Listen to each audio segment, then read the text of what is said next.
Pinagbantaan naman ni Cedric Lee si Vong Navarro na kakasuhan siya matapos niyang hindi ideposito ang perang hinihingi ni Lee. Ito ang lumalabas sa mga text ni Lee sa TV host, mga text na nakuha ng National Bureau of Investigation. Ang buwelta naman ng kampo ni Lee, bakit isinasa publiko ng NBI ang mga ebidensya? Nakatutok si Jong Consulta. Ipinakita ng NBI sa GMA News ang iba pang mga text message na pinadala ni Cedric Lee kay Vong Navarro pagkatapos ng nangyaring pambubugbog.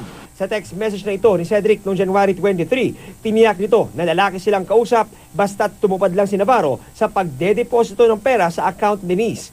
Pero sa text na ito noong madaling araw ng January 24, pinagbumura na ni Lee si Navarro at nagbantang kakasuhan na lang daw ni Denise si Vong. Sa naunang text si Cedric kay Vong, dapat daw bayaran ni Navarro ang mga nasirang furniture ni Denise tulad ng sofa, TV at iba pa. Hindi sinabi ng NBI kung ano ang sagot ni Vong kung meron man sa mga text messages na ito. Kanina, isinumite na ng abogado ng Malaysia National na si Gregory Binunus ang kanyang sworn affidavit. Nakapaloob dito ang nauna niyang pinahayag sa NBI na December 2013 daw nang magkakilala sila ni Denise sa isang social event sa Maynila.